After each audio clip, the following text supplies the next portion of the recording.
नमस्कार दोस्तों, जसी टेक में आप सबका हार्दिक स्वागत है। तो जो इस्लामाबाद में डील होने की बातें हो रही थी, अभी तक तो वहाँ से कोई अच्छी खबर नहीं आई है। यूएस और ईरान दोनों ही नेगोशिएशंस कर रहे हैं और कई लोगों ने मेरे से पूछा कि साहब फलां टीवी कह रहा है कि डायरेक्टली ये नेगोशिएशंस हो रही हैं। जी नहीं, इनडायरेक्ट नेगोशिएशंस हो रही हैं। पाकिस्तान बीच में जो कह रहा था, फैसिलिटेटर की बात कर रहा था कि वो फैसिलिटेटर है। अब पता नहीं वो कैसा फैसिलिटेटर है, लेकिन ये आमने सामने ईरान और अमेरिका वहाँ पर नहीं बैठे हुए हैं। आज सुबह लगभग 7:15 के करीब, 7:20 7:22 के करीब जेडी वैंस जो है, जेडी वैंस साहब यूएस वाइस प्रेसिडेंट हैं, जो कि लीड कर रहे हैं यूनाइटेड स्टेट्स ऑफ अमेरिका की तरफ से इस जो नेगोशिएशंस है उनको। उन्होंने कहा no breakthrough in US Iran talks, कोई ब्रेक थ्रू नहीं हुआ है। और उन्होंने कहा कि हमारी शर्तों को ईरान मानने को तैयार नहीं है और president of US Donald Trump साहब चाहते हैं कि कोई ना कोई पॉजिटिव आउटकम आए और डील हो। और दूसरे दिन भी आज नेगोशिएशंस जारी रहेंगी, ऐसा उम्मीद जताई जा सकती है। अब जब इस पे कुछ होगा तो बात करेंगे ही करेंगे, लेकिन उधर इधर तो सबको लगा कि सब कुछ पॉजिटिव होने वाला है। उधर भारत सरकार, वो तो मतलब कहाँ पे, आपको पता ही है, भारत सरकार तो भारत सरकार है। उसने अपना एक नया खेला शुरू कर दिया। सेंटर ने कल शाम को सेंटर ने क्या किया, एक हाइक कर दी, ड्यूटीज लगा दी, एक्सपोर्ट ड्यूटी लगा दी। किस चीज़ पे? डीजल पे, जेट फ्यूल पे, जो एटीएफ है उस पे भी ड्यूटी लगा दी, बढ़ा दी। ड्यूटी लगा नहीं दी, बढ़ा दी। पहले के मुकाबले अब 55.5 रुपये पर litre, 55 rupees, 55.5 rupees per litre export पे, डीजल के एक्सपोर्ट पे पर लीटर ड्यूटी लगाई है, सोचिए। और जेट फ्यूल पे 42 रुपये बढ़ा दिए। और अब आप, कई लोग कहेंगे साहब ये एक्सपोर्ट करती कौन सी कंपनीज हैं? तो सबसे बड़ा एक्सपोर्टर तो आपको पता है रिलायंस इंडस्ट्रीज लिमिटेड है, नायरा एनर्जीज है, ठीक है। और अगर एटीएफ की बात करूंगा तो चेन्नई पेट्रोकेमिकल्स, ठीक है, मैंगलोर रिफाइनरी एंड पेट्रोकेम, वो भी करती है। And if you talk about IOC, BP, HPCL, ये भी थोड़ा थोड़ा एक्सपोर्ट तो करती हैं। लेकिन सरकार का कहना है जी कहीं ये जो सब कुछ हो रहा है, ऊपर नीचे भाव वॉलेटिलिटी हो रही है, इसमें कोई कंपनी कहीं इसका बेनिफिट ना ले जाए। चलो जी, मान लेते हैं कंपनी बेनिफिट ना ले जाए, लेकिन इसका क्या असर पड़ सकता है मार्केट पे, वो आप समझ चुके होंगे, वो आपको मालूम है ही। क्योंकि ये बड़ा कुछ, इनमें से एक दो कंपनीज ऐसी हैं जो बहुत बड़ा वेटेज रखती हैं और मार्केट को हिलाने का दमखम रखती हैं। चलिए अब एक बार को देखते हैं कि शुक्रवार को जब हम गए थे तो क्या डेटा था। डेटा पॉजिटिव दिख रहा था।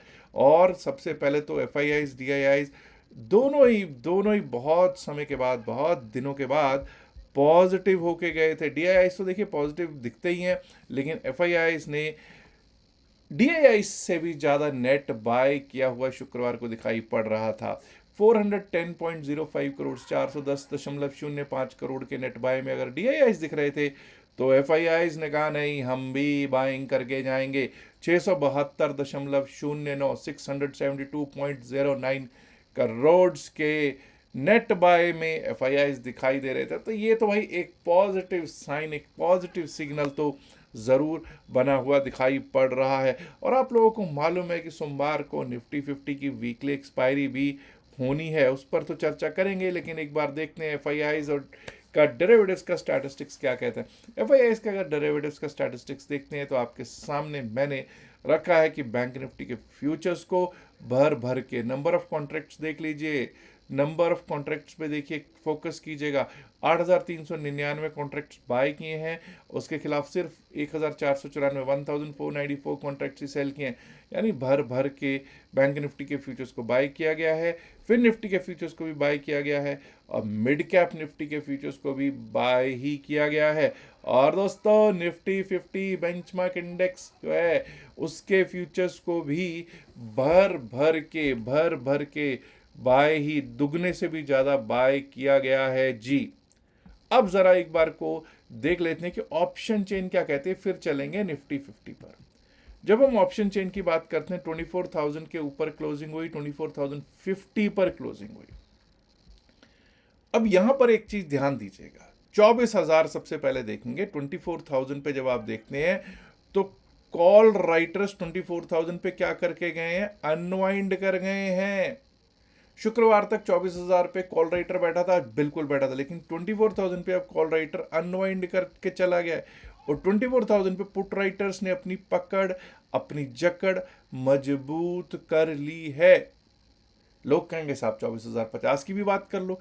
24,050 पर भी पुट राइटर्स ने अपनी पकड़ जकड़ मजबूत करनी शुरू कर दी है और कॉल राइटिंग ऐसी कुछ खास नजर नहीं आ रही। चेंज इन वाई बता रहा है, देखिए क्लियर।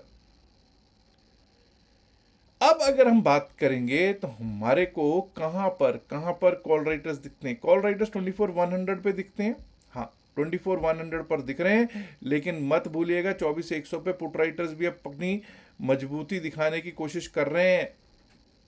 क्या एक गैप अप की निशानी है? हाँ, ऐसे डेटा पे गैप अप की निशानी बनती हुई दिख सकती है, बिल्कुल दिख रही है ये गैप अप की निशानी। गैप अप होने के chances as per the technicals तो बहुत अच्छे बने हुए हैं। 24,100 के ऊपर भी अगर हम चलेंगे तो हमें कम से कम कहीं पर अगर जाके मिलता है 24,200 पे कुछ कॉल राइटर्स हैं, वहां पर भी अनवाइंडिंग हो रही है। भाई क्या इतना बड़ा गैप अप होने वाला है? क्या लोग इतनी उम्मीद लगा के बैठे हैं कि ये डील होगी ही होगी? इससे तो ऐसे प्रतीत हो रहा है।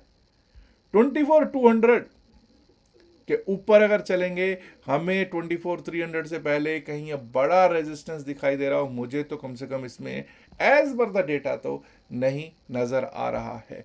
24,300 के ऊपर निकल गए तो शॉर्ट कवरिंग मूव टुवर्ड्स 24,400, 24,400 और 24,400 के ऊपर अगर 5 मिनट भी टिके ना तो 24,500 भी अगर आ जाए, 24,500 भी अगर आ जाए निफ्टी 50 की एक्सपायरी पे, तो कोई अतिशयोक्ति नहीं होगा। वहीं अगर 24,000 के नीचे भी अगर हम चलना स्टार्ट करते हैं तो 23,950, 23,900 यहाँ पे अच्छा खासा सपोर्ट नजर आ रहा है। Support is really really very good.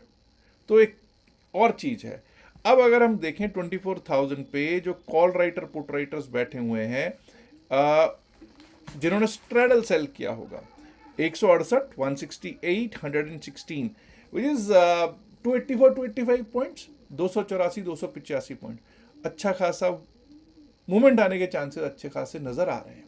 अब वो मूवमेंट कहीं ऐसा ना हो कि किसी बड़े गैप अप से करवा लें या बड़े गैप डाउन से करवा दें, वो एक अलग बात है, लेकिन मुझे लगता है कि एक अच्छे खासे अपसाइड का मूव देना तो चाहिए as per the option chain. हाँ, अब बड़ा स्टॉक रिलायंस कैसे रिएक्ट करेगा उस न्यूज़ पे, वो भी देखने वाला सबब होगा।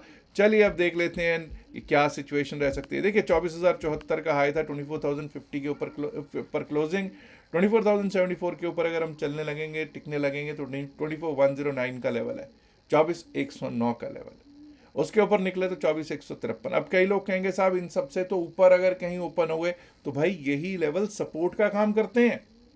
24,153 के ऊपर निकले तो 24,199, 24,200 को स्ट्राइक करने जाएंगे, और वो टूट गया ना तो 100 पॉइंट 24,299 से पहले कहीं रुकावट नहीं दिख रही।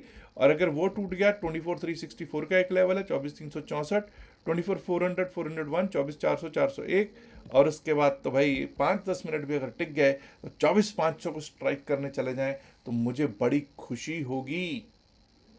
डाउन साइड की अगर बात करेंगे हम, डाउन साइड पे देखिए 23,970, हालांकि 23,900 पे बहुत अच्छा सपोर्ट है, बट फिर भी 23,970 के नीचे, ये 23,970 तभी आएगा अगर कोई बैड न्यूज आएगी। अगर कुछ ना कुछ खबर अच्छी नहीं आई तो 23,970 दिख जाएगा। हाँ, उसके नीचे गए तो 23,937, 23,937, उसके नीचे 23,898, 23,900, 23,898, 23,900 एक अच्छा सपोर्ट हो सकता है। और अगर वो भी टूट गया तो 23,856, 23,856 विच इज फ्राइडेज लो। ये हुई निफ्टी 50 की बात। अब बात कर लेते हैं बैंक निफ्टी की। अब कुछ लोग कहेंगे साहब ये तो बता दो कि आप पॉजिटिव हो नेगेटिव। मैं पॉजिटिव हूँ, देखो डेटा के हिसाब से पॉजिटिव हूँ। अब लेकिन मार्केट इतने आसानी से किसी को पैसा नहीं देती, ये तो आप सबको भी मालूम है। डेटा के हिसाब से मैं पॉजिटिव हूँ, ठीक है जी, और पिछले कुछ दिनों से पॉजिटिव हूँ। अब मैं यहाँ से शॉर्ट करने का विचार शायद मैं खुद के लिए तो नहीं बना रहा हूँ। 56,000, 56,000 के आसपास तक जाके आया, 55,978, लेकिन अब हम 56,000 को एक बेस मानेंगे। अगर इसके ऊपर गैप अप हो गया तो 56,000, 56,000 shall become a good support.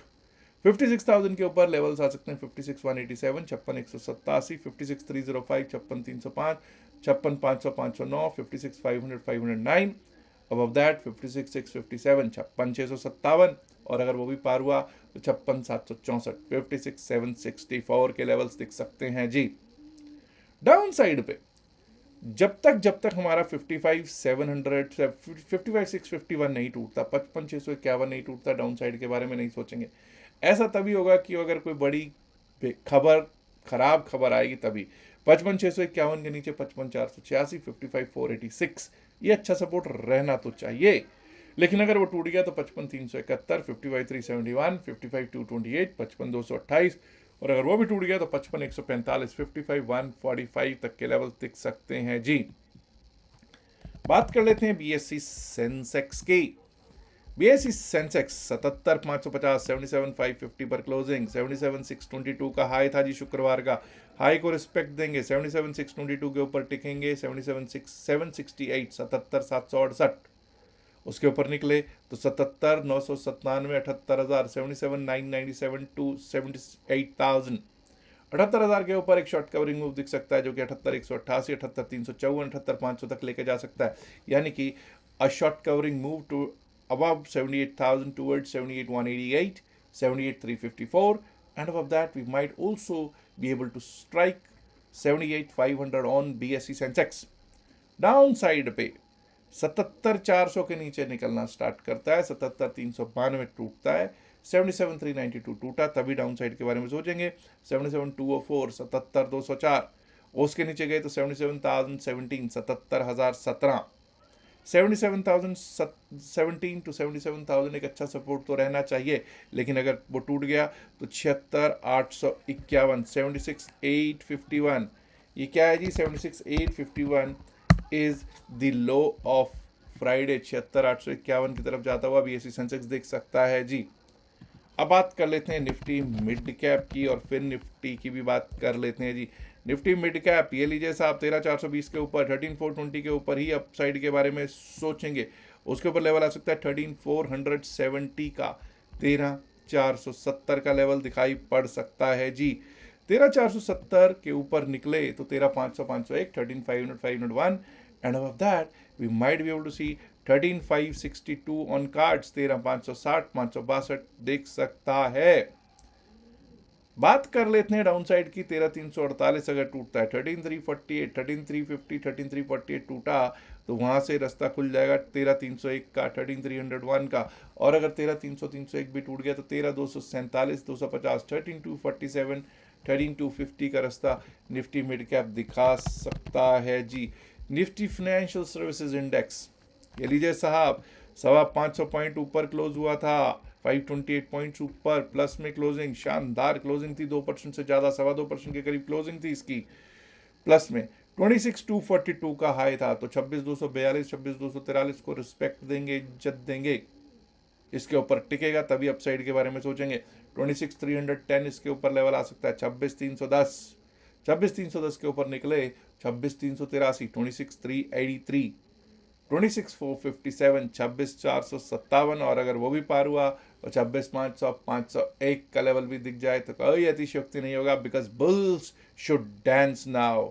बहुत हो गया बियरिश माहौल, अब क्या बुल्स की बारी है, ऐसा मुझे प्रतीत हो रहा है। लेकिन दोस्तों मेरे को कुछ प्रतीत होता है, मेरे को ऐसा लगता है, आपको कुछ ऐसा लगता है, उससे कुछ नहीं होता। मार्केट को अपनी चाल चलनी है, और मार्केट की चाल को हमको लेवल्स के थ्रू ही समझने की कोशिश करनी है। 26,080, 26,080 अगर टूटे तो डाउन साइड का रुख हो सकता है स्टार्ट 26,017 के लिए, 26,017 के लिए यहाँ पे अच्छा सपोर्ट होना चाहिए। लेकिन अगर वो भी टूट गया तो 25,940, 25,940, और उसके नीचे गए तो 25,884, 25,884, यानी कि जो गेंस थे शुक्रवार के वो सारे के सारे गेंस उस ऐसी स्थिति में ख़त्म हो सकते हैं। बट आई एम होपफुल कि न्यूज़ तो पॉजिटिव आनी ही चाहिए। अगर न्यूज़ पॉजिटिव नहीं भी आए, अगर न्यूज़ पॉजिटिव नहीं भी आए तो यही बहुत है कि हाँ इस समय चल रही है बातचीत, और वैसे भी डेटा भी पॉजिटिव ही दिखाई दे रहा है। तो कब तक बियर्स पार्टी करेंगे, I hope it's time for the bulls to party and party shall go long. कहते हैं ना, वो क्या कहते हैं, आंटी पुलिस बुला लेगी, आंटी पुलिस बुला लेगी, एक गाना है ना, पार्टी ऑल नाइट, तो party should go long long long long. चलिए दोस्तों, अब दीजिए मुझे इजाज़त। अच्छा, दो चीज़ें और, अगर आपने अभी तक डेल टैक्सिंग में हमारे लिंक से अकाउंट नहीं खुलवाया है तो नीचे डिस्क्रिप्शन ऑफ द वीडियो, पिंड मैसेज ऑफ द वीडियो में लिंक दे रखा है, प्लीज़ वहाँ से अपना अकाउंट खोलिएगा। फ्री है अकाउंट ओपनिंग, आपको 2 दिन का क्लास भी उससे मिल जाएगा फ्री, कोई चार्ज नहीं लगेगा। दूसरी चीज़, आपने अगर टेलीग्राम चैनल से ज्वाइन नहीं किया तो टेलीग्राम चैनल के लिए मैंने ऑलरेडी क्यूआर कोड आपको दे रखा है। क्यूआर कोड आपको दिखाई दे रहा होगा ऊपर टॉप पे बिल्कुल, वहाँ से भी कर सकते हैं, और नीचे description pin message of the video में भी टेलीग्राम चैनल का लिंक दे रखा है। याद रखिएगा, जो भी बातचीत इस वीडियो में की गई है सिर्फ और सिर्फ एकेडमिक पर्पज से की गई, इसका बायसल की सलाह से कोई लेना देना नहीं। बायसल की सलाह के लिए आप अपने फाइनेंशियल एडवाइजर से बात कीजिएगा। उम्मीद करता हूँ वीडियो को आप ऑलरेडी लाइक कर चुके होंगे, नहीं किया तो लाइक कीजिएगा, शेयर कीजिएगा इस वीडियो को अपने दोस्तों के साथ ज़्यादा से ज़्यादा संख्या में। एंड माय डियर फ्रेंड्स, अगर आपने अभी तक जिस चैनल को सब्सक्राइब नहीं किया है, देर किस बात की, सब्सक्राइब करना तो बनता है ना। शुक्रिया, नमस्कार, धन्यवाद, गुड लक।